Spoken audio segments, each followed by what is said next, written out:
요 멘트는 어저께 우리 김정태 장로님께서 설교하시기 전에 하셨던 멘트랑 똑같은 겁니다. 어쩌녁에도 참 추웠는데요. 무려 한 10명 가까운 분들이 오셔가지고 또 안식일 또 환영 예배를 또 우리가 나눴습니다. 왜 이렇게 추워요 요새?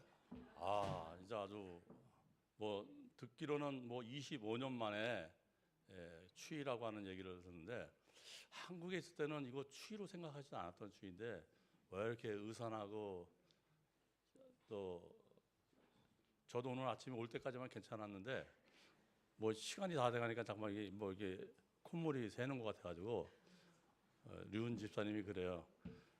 하지 말아야 될 할 소리를 또 하는 거 아니냐고, 그래서 방해하는 거 아니냐고 그러는데 그런 것 같지는 않은데요. 여튼 요새 이 감기, 이 기후로 인해서 건강으로 여러 가정들이 많이 어려움 겪고 있는데 건강 참 잘 관리하시고 또 그런 거로 인해서 좀 어려움 안 당했으면 하는 바람입니다. 제가 오늘 여러분과 나눌 말씀은요, 제가 부활절, 지난번에 부활절 때도 계속 얘기했던 것이 그 부활, 그 생명, 거듭남, 지난번에 이제 한 3주 전에 그 거듭남에 대해서 이제 이야기를 했는데 다 비슷비슷한 얘기예요.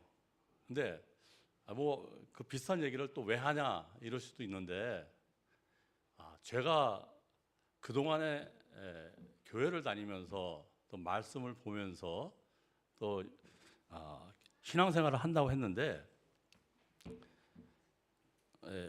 보면 볼수록 가장 근본적인 거는 나 자신의 안에 있는 내가 아는 하나님에 대한 거예요. 그러니까 요거는 예수 그리스도가 돌아가셔서 또 사흘 만에 부활하셔서 또 생명으로 우리에게 주신 그 생명이라고 하는 그 영원한 복음, 이게 현재 내 신앙생활 속에서 어떻게 작용하고 있고 나와는 어떠한 관계 속에서 지금 있느냐, 이게 굉장히 중요한 거더라고요. 그래서 제가 이제 여러분들, 여러 목사님들이라든지 또 기별 전하시는 분들 이렇게 말씀을 가끔 듣곤 하는데, 보면은 그분들도 맨 처음에는 세 천사의 기별을 전하고 또 다니엘서와 계시록을 전하고 또 건강 기별을 전하고 다 하는데, 그 핵심은, 그 영원한 복음의 핵심은 바로 그 복음이 객관성 있는 복음이 아니라 주관성 있는 하나님과 나와의 관계 속에서 있는 그 나의 복음이 되어야 된다는 얘기죠. 그거에 대해서 역사적으로는 부활의 사건으로 인해서 예수님께서 돌아가셔서 속죄해 주시고 또 부활하셔서 그 다시 우리에게 그 생명으로서 우리에게 보증이 되시고, 이건 우리가 지금 다 알고 있는 내용이죠. 근데 현재 하나님께서는 우리를 사랑하사 어떻게 해요? 돌아가시면서 승천하시면서 또 다른 보혜사 우리에게 주셨다고 하는 얘기가 또 있었어요. 그게 성령인데, 그 성령은 다른 말로 얘기하면 우리가 삶 속에서 체험하는 하나님이세요. 이게 굉장히 중요한 의미거든요. 이 거듭남이라고 하는 것과 성령이 충만하고 성령과 함께하는 것. 그래서 지난번에 그 거듭남에 대해서 이제 우리가 대략적으로 이렇게 살펴봤는데, 오늘 거기에 또 이어서 우리가 베드로 후서를 한번 봄으로써, 베드로 사도께서 돌아가시기 전에 그러니까 유언처럼 남겨놓으신 편지서가 베드로 후서입니다. 그 베드로 후서 1장에 나타난 또 그 기별을 통해서 우리가 그 믿음으로 말미암은 의와 또 나의 믿음과 또 그 복음은 어떤 관계가 있는지 좀 살펴보고자 합니다. 오늘 그 제목이요. 제가 재생을 한번 가면서 보자.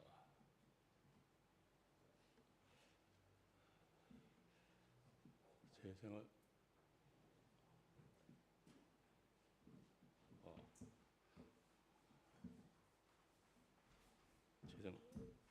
재생을 눌렀는데. 예, 감사합니다.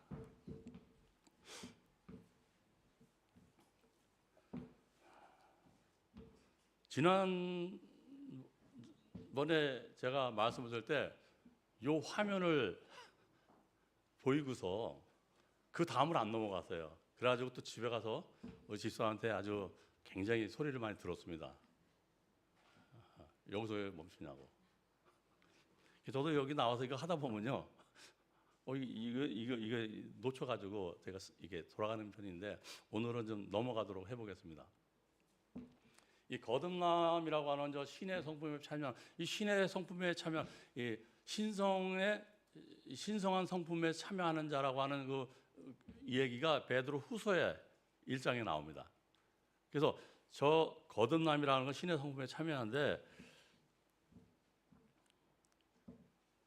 생명 있죠. 우리가 생명을 잃어서 죄가 이제 죽음이 되고 사망이 되고 하는데, 이 생명과 경건이라고 하는 제목으로 오늘 나눠보도록 하겠습니다. 여기 이제 베드로후서 1장을 한번 보면요, 뭐라고 나오면 예수 그리스도의 종이며 사도인 시몬 베드로는 우리 하나님과 구주 예수 그리스도의 의를 힘입어 동일하게 보배로운 믿음을 우리와 함께 받은 자들에게 편지하노니 하나님과 우리 주 예수 그리스도를 알므로 은혜와 평강이 너에게 많을지어다 그랬어요. 예수 그리스도의 그 종과 사도인 시몬 베드로가 이 동일한 이 보배로운 믿음을 우리 하나님과 구주 예수 그리스도의 의에 힘입어 우리가 똑같이 동일한 그런 보배로운 믿음 받은 우리에게 이 편지를 한다는 얘기예요. 여기서 중요한 얘기가 우리 주 예수 그리스도를 알므로, 안다고 하는 거, 이것도 굉장히 중요한 개념입니다. 어저께 우리 김정태 장로님께서 그 열처녀의 비유를 먼저 말씀을 주시면서 믿음에 관해서 이제 여러 가지 연구하신 것을 우리랑 함께 나눴습니다. 우리가 이제 어저께도 말씀하셨지만은 그 믿음은 그 히브리서 11장 1절에 보면 믿음은 바라는 것의 실상이요 보이지 않는 것의 증거다.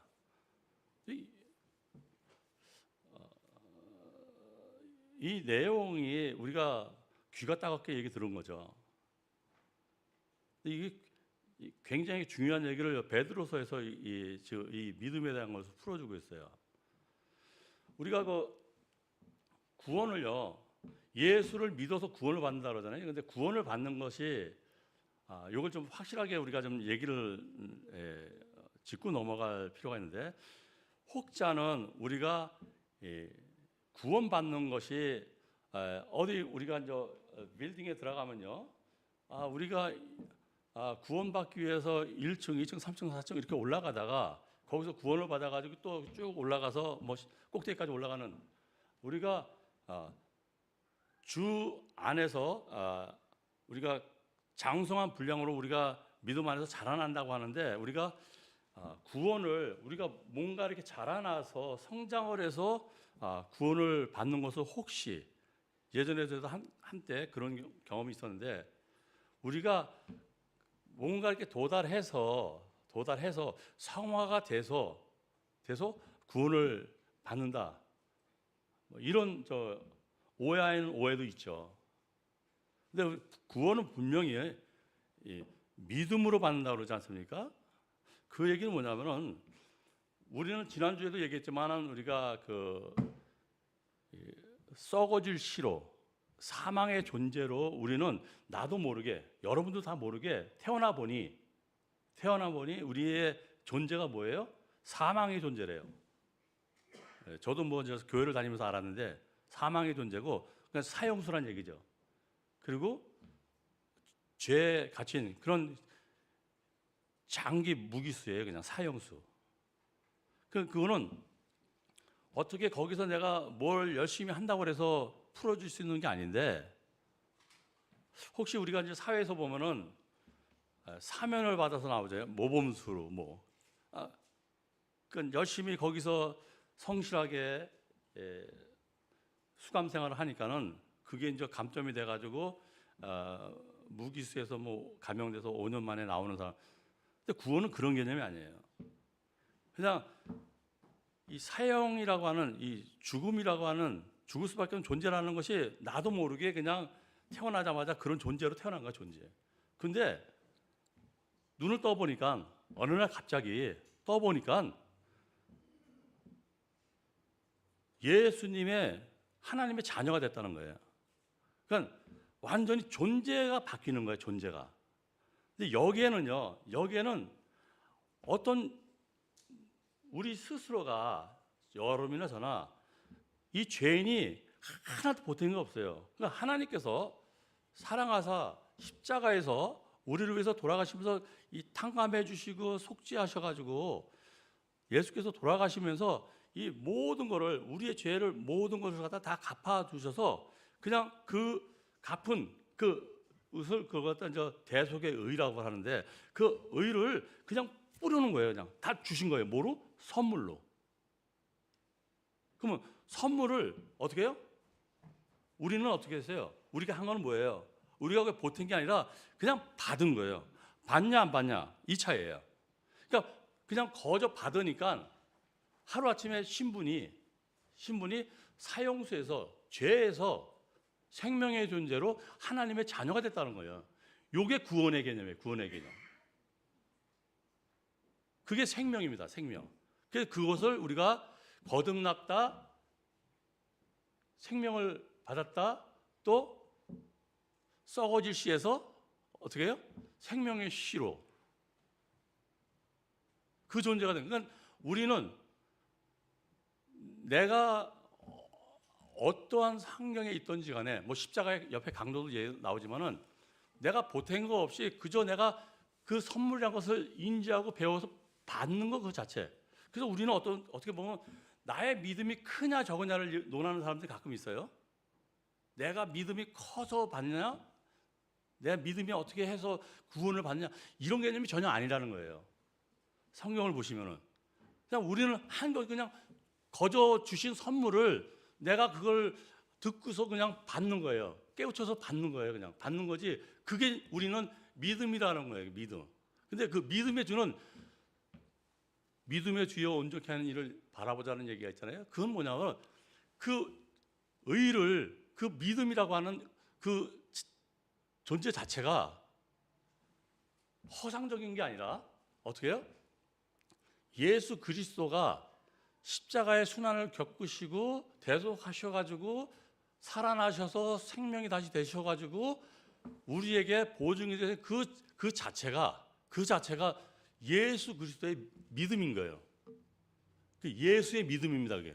예수의 믿음이 우리와 똑같이 되셨지만은 하나님과 관계 속에서 그 예수의 믿음으로 인해서 그 모든 시험을 이기시고 유혹을 이기시고 죽으시기까지 복종하시면서 순종하시면서 새로운 생명으로 다시 만들어 주신 거예요. 그 예수의 믿음이에요. 우리가 믿음이라는 건 믿음으로 의롭게 된다고 그 개념은 예수 그리스도의 믿음인 거예요.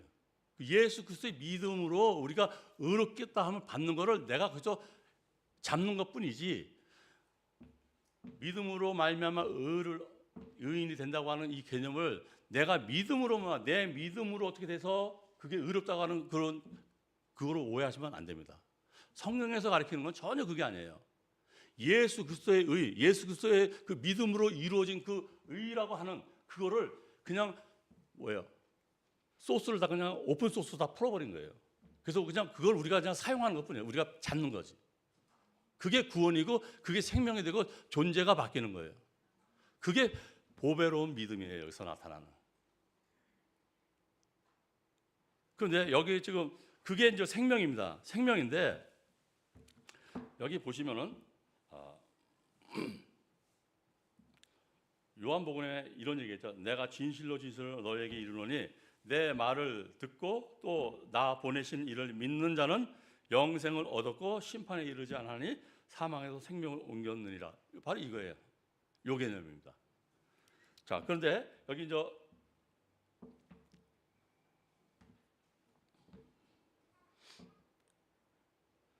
3절에 보면요, 그의 신기한 능력으로 생명과 경건에 속한 모든 것을 우리에게 주셨으니 이는 자기의 영광과 덕으로서 우리를 부르신 자를 알므로 말미암습니다. 여기 1장 1절 2절을 한번 다시 보면요, 우리가 여기서 아까 예수를 아는 거, 우리가 그 예수님을 알고 하나님을 알고 경험해서 구원을 받는 게 아닙니다. 우리가 이해하시는 거 어떻게 하면, 제가 한참 전에 군대 생활을 했었는데, 그냥 통지서 받고 군대에 들어가면은 뭘 줍니까? 가면 저 신발서부터 위에까지 다 어떻게 해요? 벗고 군복을 입히고 군화를 시켜요. 근데 이등병 달죠, 가면. 그러면 그 신분이 일반인에서 군인으로 바뀌잖아요. 바뀌었는데 군복을 입혀놨어요, 군복을. 근데 그 군복을 입혀놨는데 신분이 어떻게 해요? 군인이죠, 군인. 군인인데 그 신병, 훈련병이 완전한 군인은 아니죠. 그죠? 네, 어리버리합니다, 가면은. 뭐 복창이 어떠냐면서 막 그냥 하면서 저는 이제 하산학교라고 하는 데를 6개월을 갔다 왔는데 엄청납니다. 그때도 보면 막 그때는 막 때리고 그랬어요. 그래서 맞기도 하고 그러면서 계속 드드드드드드 볼까요? 왜 그럴까요? 그래서 한 3년 지나면, 지금은 1년 8개월인가 얼마 됐는데 그 지나면은 그 군복을 입은 전제하에 그 어리버리한 신병이 점점 숙련돼 가지고 어떻게 해요? 쓸모 있는 군인이 됩니다. 이 개념이죠. 이 개념.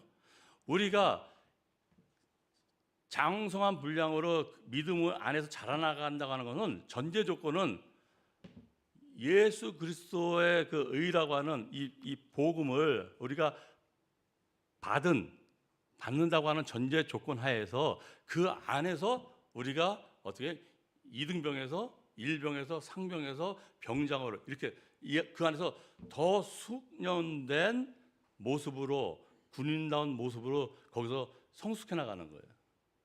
그게 믿음 안에서 자라는 거예요. 그게 이제 성화입니다, 성화. 근데 구원은 그런 게 아니고 그냥 거저 그냥 이게 나눠주는 걸 우리가 그냥 담는 건데, 그런데 우리가 구원을 받았는데 다 받죠. 그래서 받았는데 문제는 구원을 받았는데 거기서 끝이 아니라는 거죠. 군인이 입대해가지고 군복만 입었다고 해서 그게 끝이 아니에요. 거기에 이제 그런 그 트레이닝 과정이 있듯이 하나님을 믿고 하나님의 자녀가 되었으면은, 생명을 받았으면은 생명을 우리가 그 씨앗을 받았으면 씨앗이 잘 뿌리를 내려서 자라나서 열매를 맺는 그런 과정을 우리가 심어야 된다는 거예요. 이게 이제 경건의 개념이에요. 경건의 개념. 우리 자체는 우리가 죄인이기 때문에 이 생각과 마음에 이 쓴뿌리가 쫙 깔려 있다고 그랬어요. 예수님을 알기 전에. 그 쓴뿌리를 제거하고 또 그날 들어오는 악을 저항할 수 있는 그 힘, 이게 경건이에요. 경건의 능력. 근데 우리가 왜 실패하냐? 왜 신앙하는 게 어렵다고 그럴까? 저도 마찬가지예요. 저도 이제 이 글을 보면서 너무 이 수치스럽고 말이에요. 너무 양심에 찔리고 그래요. 왜요? 저도 여기에 나오는 주인공처럼 보였기 때문에. 뭐냐면은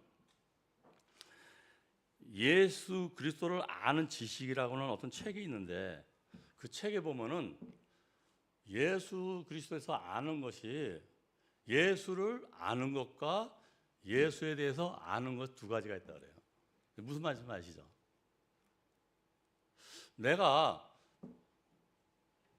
제가 신앙생활을 또 저보다 더 연배를 못해서 신앙하시는 분들인데 하나님에 대해서 아는 것이 하나님을 아는 것이 하나님을 얼만큼 알고 있는지 하나님에 대해서 얼만큼 알고 있는지 우리는 착각해 하나님에 대해서 아는 거 예수에 대해서 아는 것을 아는 거로 착각합니다. 하나님에 대해서 예수님에 대해서 안다고 하는 것은요 정보예요. 지식. 그래서 우리가 일례로 여러분 뭐 저기 그 아이돌 스타들 좋아하고 뭐 배우도 좋아하고 그러는데요. 어느 아이돌 스타가 여기 시드니 와서 팬 사인을 한다 하는데 내가 누구를 좋아하면요 이 특히 젊은 친구들 또 우리 때도 그런 뭐 그때는 조용필이죠. 막 조용필을 뭐 오빠 하고 막 그런 사람도 많았어요.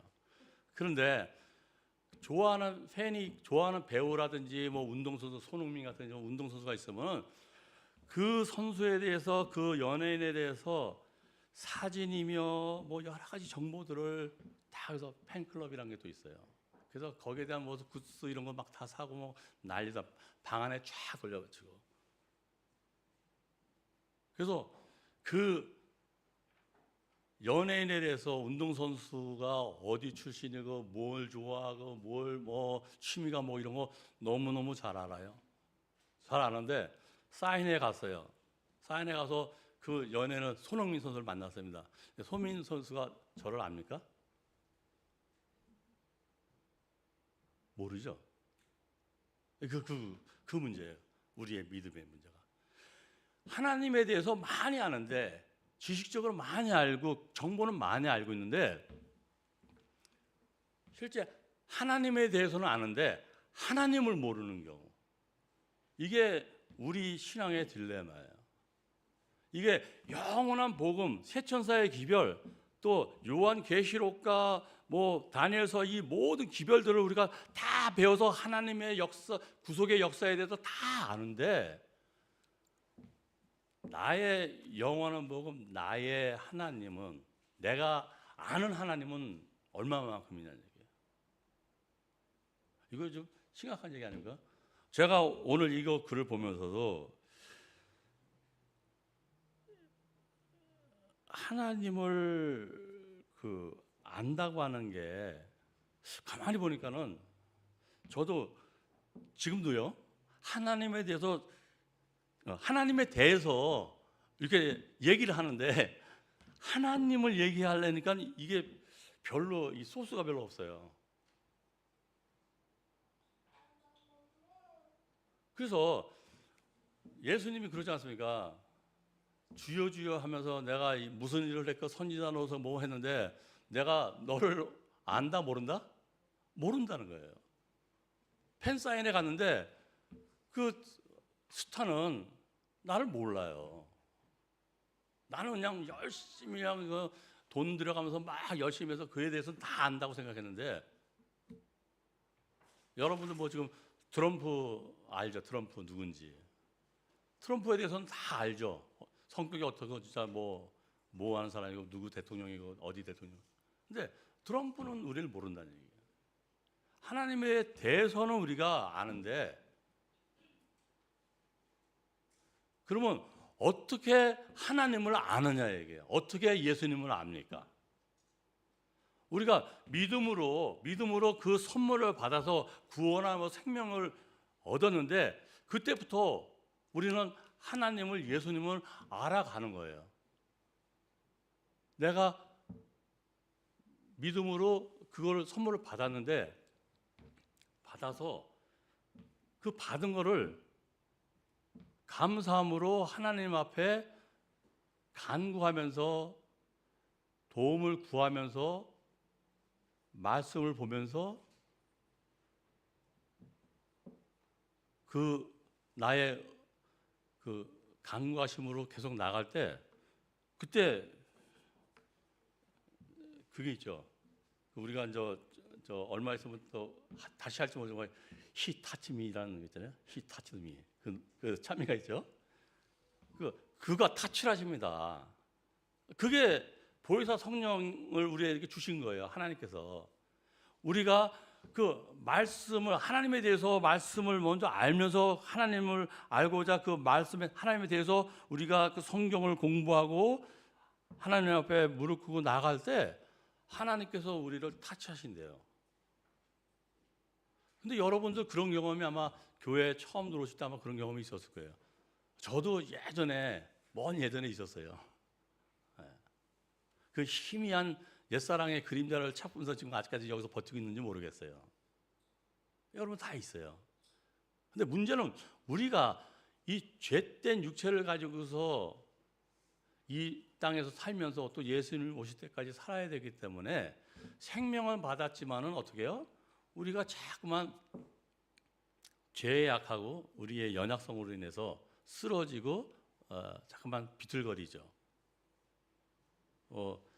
요즘처럼 말이에요. 조금만 추워도 뭐 감기가 걸리고 독감에 힘들고 하듯이 신앙에 감기가 걸리고 독감이 올 수도 있어요. 그럴 때 우리가 기도한다고 하는 것은요, 여기서 상당히 중요한데, 기도한다고 하는 것은 내가 믿는, 나를 구원해 주신 하나님이라고 하는 그 존재를 내가 성경을 통해서 배우면서 그분 앞에 더 나의 그 죄성을 갖다가 회개하면서 하나님 앞에 나갈 때 하나님께서 분명히 성령께서 우리를 깨우쳐 주시고 이끌어 주시고 가르쳐 주시고 인도하신다 그랬거든요. 그때 성령께서 우리의 마음을 터치하시는 거예요. 터치하면서 기도하는 것이 뭐냐면 하나님과 우리가 쉽게 얘기하면 대화라고 그러잖아요. 기도는 대화다. 근데 하나님에 대해서 내가 아는 거는 대화하는 게 아니고 뭐예요? 일방적인 나의 짝사랑이에요. 일방적인 겁니다. 근데 대화라고 하는 것은 서로 상대방이 있다는 얘기죠. 그럼 이 기도라는 것이 번지수가 틀려서 기도를 하게 되면 하나님 전화번호는 땡땡땡인데 우리는 계속 기도한다고 하면서 하나님에 대하여 아는 거 가지고 기도를 하면요, 땡땡땡이 아니라 XXX로 전화를 자꾸만 그 신호를 보내게 돼요. 하나님이 접수를 못한다는 거죠. 그러니까 하나님의 코드에 맞는, 주파수에 맞는 그런 대화를 하려고 그럴 때는, 그런 기도를 하고자 할 때는 반드시 성령의 깨우침과 인도하심이 있어야 된다는 얘기예요. 그래서 우리의 그 믿음은, 우리의 구원이라고 하는 것은 절대적으로 성령 하나님이 함께 하시지 않으면 일어날 수 없는 거예요. 그래서 믿음은 바라는 것의 실상이라고 하는 것은, 믿으면은, 우리가 믿으면은요, 바라는 바로 그 생명으로 신원이 확 이 존재가 바뀌어요. 그 실상이 되는 거예요. 하나님의 자녀가 되는 겁니다. 예. 보이지 않는 증거니, 보이지 않는 것의 증거니. 보이지는 않지만은 바뀌었는데, 그 신분이 바뀌었는데, 믿음은 어떻게 해요? 바뀐 이 생명이 이 안에서 싹시 자라서 이 쓴 뿌리를 제거하고 우리의 경건한 능력으로 인해서 쓴 뿌리가 제거되고 성령의 뿌리로서 우리가 채워져 나가고, 또 경건의 힘으로써 성령의 도움을 받아서 날마다 오는 그런 유혹을 우리가 이겨내는 힘, 그 경건의 능력인데, 그거로 인하여 우리가 날마다 주 안에서 성장하여서 이등병이 되고 상병이 되고 병장이 되는 그런 훌륭한 군인이 되듯이 그렇게 자라나가는,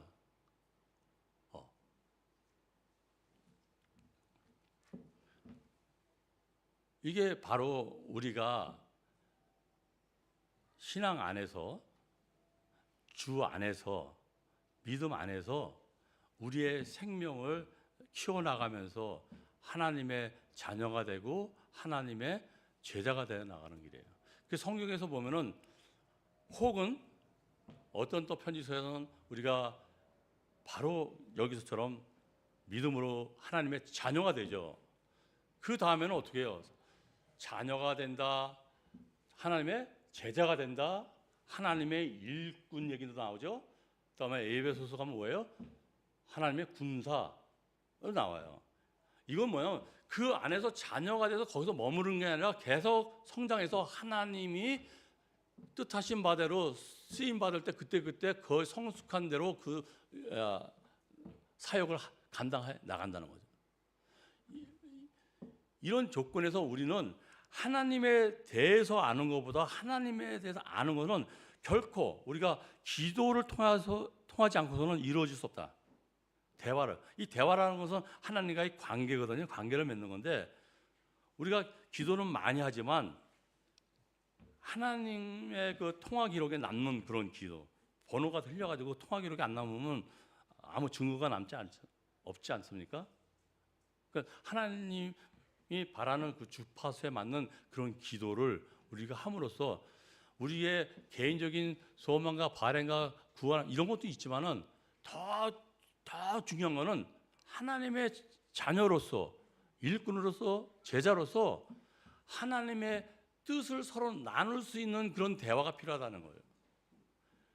이게 기도라는 거죠. 그래서 기도는 우리는 영적인 하나님과의 그 대화라고 하는 표현이 거기서 나오는 거예요. 이 대화가 없어지면 부부지간이라든지 자녀지간에도 또 친구지간에도 성도들 간에도 대화가 끊어지면 좀 이상한 모습이 되죠. 네, 잘 몰라요.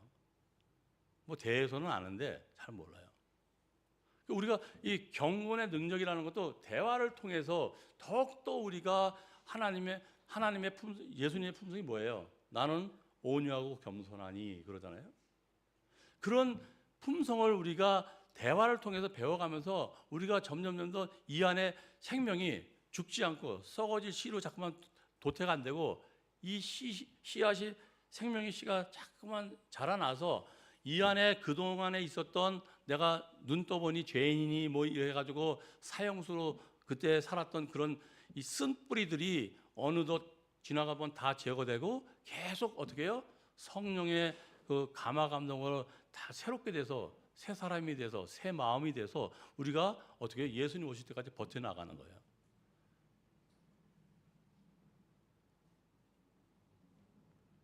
그래서 여기 베드로에서 보면은 신의 성품에 참여하는 자가 되게 하려 하는데 여기에 더욱더 믿음의 덕의 지식의 절제의 인내를, 인내의 경건의 형제의 사랑을 공급하라.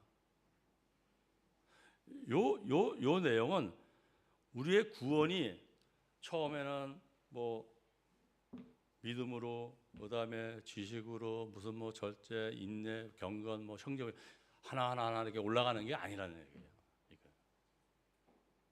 그냥 구원은 생명은 다 받았는데 하나님과 계속 기도하면서 하나님과 대화를 통해서 하나님의 그 품성을 계속 우리가 날마다 확인하면서 그 생명의 씨앗이 시들지 않게 계속 말씀으로 양육을 받으면 그 안에서 예수 안에서 말씀 안에서 성령 안에서 이러한 모습으로 점점 닮아간다는 거예요.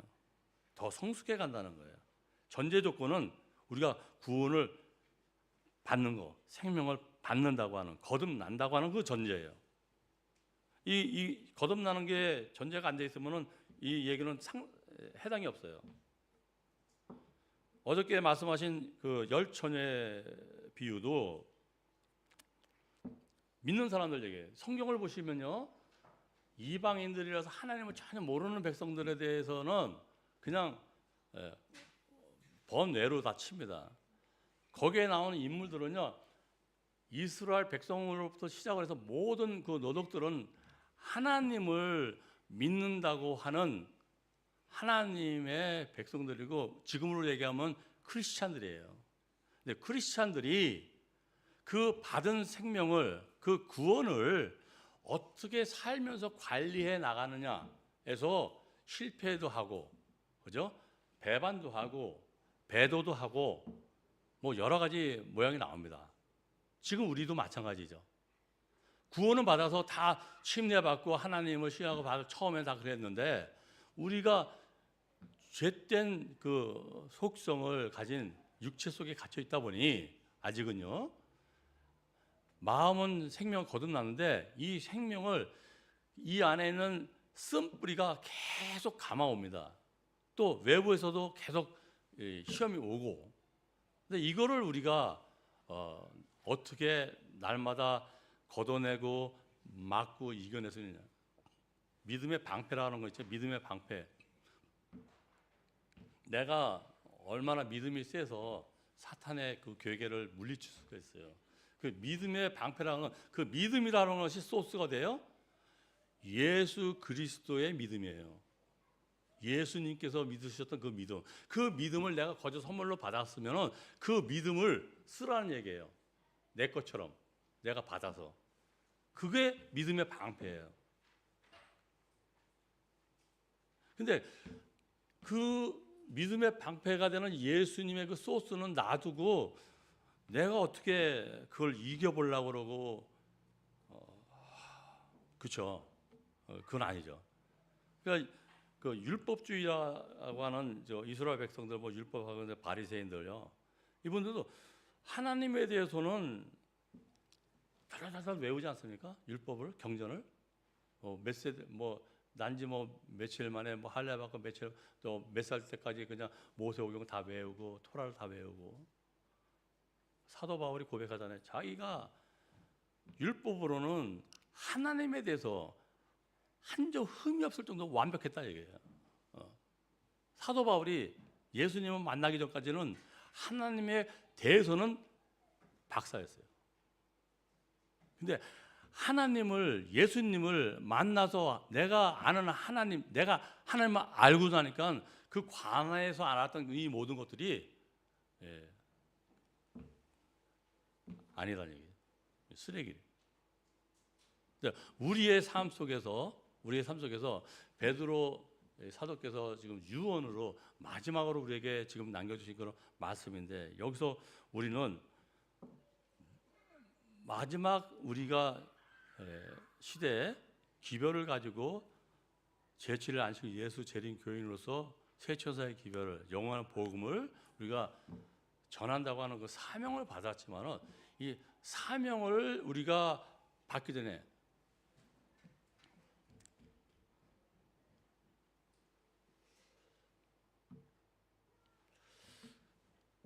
그 사역을 받기 전에 먼저는 그 사역을 내가 바라보면서, 하나님을 바라보면서 내 안에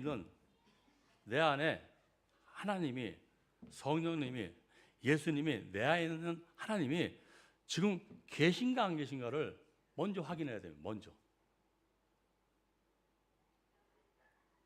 이게 우리가 확인이 되면은 지금 말씀하신 대로 그 믿음을 가지고, 그 복음을 가지고, 그 생명을 가지고 우리는 담대함으로 나갈 수가 있어요. 담대함으로. 하나님에 대해서가 아니라 하나님을 모르면은, 예수님을 모르면은, 그런 경험이 없으면요. 우리가 이번에 교과에서도 지난주에 배웠지만은 다니엘의 세 친구를 배웠죠. 마지막 시대에 그 관에서 보면서 다 그 예표로 나오는 거죠. 마지막 시대 때도 그래요. 오늘 교과서도 그러지만은 선택의 그게 나오는데, 선택의 그 기점인데 앞으로 나오게 되는데, 아는 분들은, 예수님을 아는 분들은 담대함을 가진다 그래요. 담대함을. 그러므로 내가 아니까. 베드로 선생이 그렇게 예수님을 부인하고서 도망을 쳤다가 부활하신 예수님을 만나고 나서 그 다락방에서 후두둑 깨진 다음에 어땠어요? 예수님을 증거하죠. 물어보잖아요. 그러면 뭐라 그래요? 베드로 선생님이 내가 봤다, 내가 안다 얘기해요. 그 전에는 예수님에 관하여 많이 알았던 제자들이 부활하신 예수님을 만나고 다락방에서 그 경험을 성령의 체험으로 겪은 다음에는 어떻게 해요?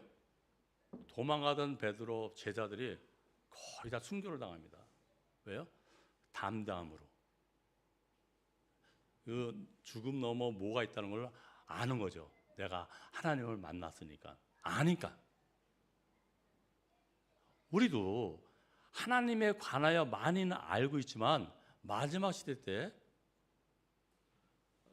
우리에게 그런 질문이 던졌을 때 다니엘의 세 친구처럼 그런 풀무불에 들어가는, 다니엘처럼 사자굴에 들어가는 그 많은 노독들이 나오죠. 그러한 경험들이 우리에게 일어날 수 있지도 않을까. 그리 아니하실지라도 하고 하는 그런 믿음은 하나님을, 내가 믿는 그 예수님 하나님에 대한 그것을 확실히 내가 직접적으로 아는 관계와 경험이 없으면은 일어날 수가 없는 일이에요. 우리가 일요일 시험령이라는 얘기를 우리가 많이 듣죠. 마지막 때 이제 일리 가냐 절리 가냐, 이것도 걱정하실 게 하나도 없는 것이, 우리가 그 받은 생명을 우리가 잘 보존하고 잘 양육하고 늘 날마다 말씀과 또 기도하면서 날마다 하나님 앞으로 전진해 나가면은 어떻게 해요? 그 위기의 순간 때 기적적인 방법으로 다니엘과 그 세 친구를 살리셨던 하나님의 능력처럼 우리에게 그런 일이 일어날 수 있다는 것이 성경의 약속이에요. 보배로운 약속입니다. 예수 그리스도를 죽음에서 살리셨던 그 생명의 그 약속, 그 복음의 약속이 현재 우리에게 나눠줬다는 거예요. 그 믿음을 우리에게 나눠줬다는 거예요. 우리가 마지막 시대에 나오자 마지막 그 사명을 받았다고 하는 남은 무리인데, 우리가 그 남은 무리의 소명을 다하기 위해서는 먼저 하나님을 내 개인의 복음으로, 그 영원한 복음이 나의 복음으로 내 안에서 먼저 이루어져서 내 삶 속에서 실천돼 나갈 때 자연스럽게 신의 성품에 참여하는 자, 하나님께서 서로 소통할 수 있는, 소통을 가능하게 하는 그런 단계까지 우리가 일어나갈 수 있다는 얘기예요. 그래서 우리가 예수님 재림하실 때 그 부활하신 생명을 받고 영화로운 단계로 우리가 간다고 하는 것은, 그 안에 우리가 사는 동안에 또 예수님 오실 때 호련히 변화된 몸을 가듯이, 또 우리가 잠든 그 순간까지 우리의 마음의 품성이 어떤 상태로 있다가 잠드느냐, 그거를 보신다는 거죠. 그동안에 너와 나와의 통화 기록이 제대로 되었느냐 안 됐느냐, 이게 우리가 보는 조사 심판이라고 하는 개념이에요. 그냥 어떤 사람들은 십자가에서 구원이 이루어서 그걸 내가 믿음 구원 받았으니 그게 다다. 그러니까 뭐 그런 말도 있잖아요. 뭐 구원 받았는데 이렇게 사나 저렇게 사나, 이러한 대로 어떠하지 저러한 어떠하니, 이런 얘기도 있다고 그러지 않습니까? 근데 그건 아니에요. 분명히 여기서 보면은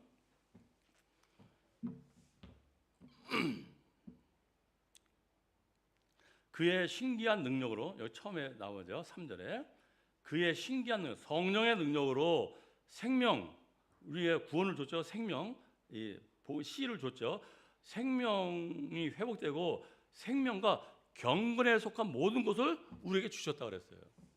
이 경건에 속한 모든 것들은 우리가 생명을 받아서, 씨를 받아서 양육해 나가는데 필요한 소스예요.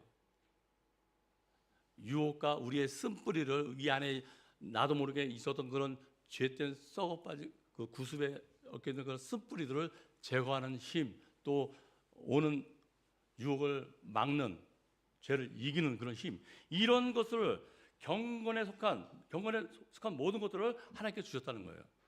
신기한 능력을 생명만 줬다는 거예요. 생명만 줬다는 게 아니라 경건에 속한 모든 것을 줬다는 거예요. 그래서 우리가 생명을 지키는데 경건이라고 하는, 경건의 능력이라고 하는 이런 죄를 이길 수 있는 그 힘이 늘 우리에게 있어서 그것을 이뤄 나가기 위해서는 우리가 날마다 말씀과 기도로 나가는 것 외에는 없다. 예. 그래서 우리가 쉬지 않고 기도하면서 쉬지 말고 우리가 날마다 말씀을 앞에 서야 된다는 것이 바로 이 내용이에요. 이 뜻이. 우리가 참 어려운 세상이고 참 날이 갈수록 한 치 앞을 내다볼 수 없는 그런 세상이 돌아가는 이 시점에서 많은 사인들이 우리에게 보여지고 또 우리에게 느껴지고 있죠. 이럴 때 우리가 깨어서 더욱더 우리는 생명을 받은, 구원을 받은 존재예요. 지금 또 구원을 씨를 받겠다고 하는 분들은 없겠죠. 특히 재림교인들에서는요.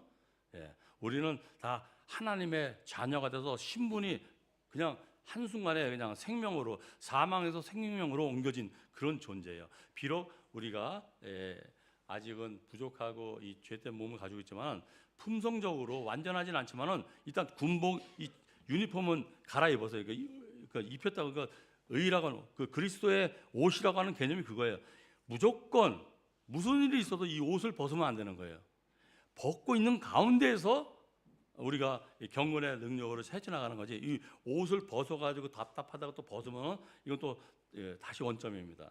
우리가 이 옷을 칭이라고 하는 개념, 우리가 구원을 받았다고, 생명을 받았다고 하는 이 개념은 그냥 무상으로 주신 거예요. 이걸 우리가 꼭 가지시고 날마다 삶 속에서도 어떻게 해요?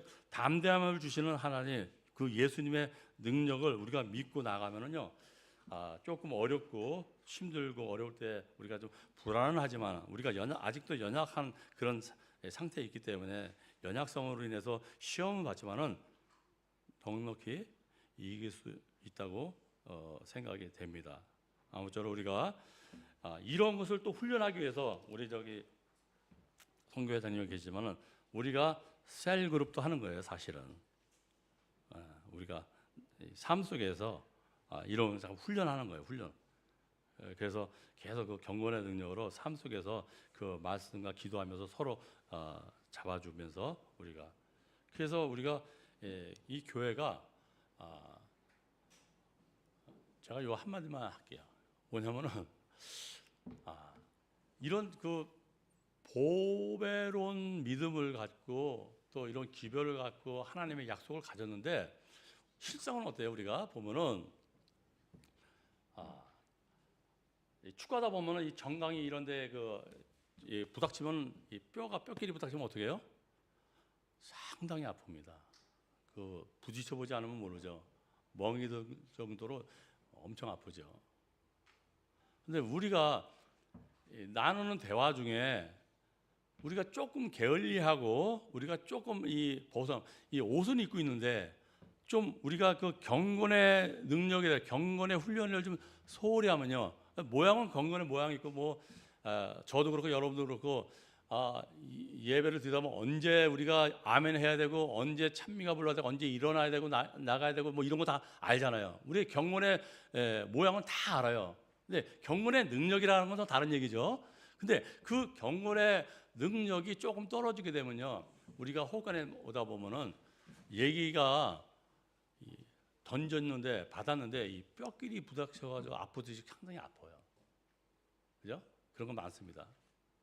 우리가 좀 이게 쿠션 있게 받아야 되고 쿠션 있게 좀 줘야 되는데 그게 좀 부족해요. 그게 부족하고 그런 게 느껴지면 뭐라? 우리가 생명은 받았고 옷을 입고 있는데 경건의 능력, 이 경건의 힘이 조금 빠졌다 생각하시면 됩니다. 그러면 어떻게 해요? 그것을 더욱 고쳐 입고 하나님 앞에 또 말씀과 또 기도하면서 쭉 나가게 되면은 어떻게 해요? 우리에게 예수님의 그 아까 마음이라 그러죠. 나는 마음이 온유하고 겸손하니. 이런 마음이 내 안에서 또 쫙 퍼진다는 얘기예요. 이런 마음을 가졌을 때 우리는 어떻게 해요? 뼈가 부닥치는 그런 아픈 그런 대화가 오가는 게 아니고 그런 마음이 오가는 게 아니고 좀 쿠셔너블하게 이렇게 좀 부드럽게 이런 것이 우리의 삶 속에서 우리의 신앙생활 속에서부터 먼저 이루어져 나가야 돼요. 이럴 때 우리가 주 안에서 하나가 될 줄 압니다. 그래서 마치겠습니다. 감사합니다.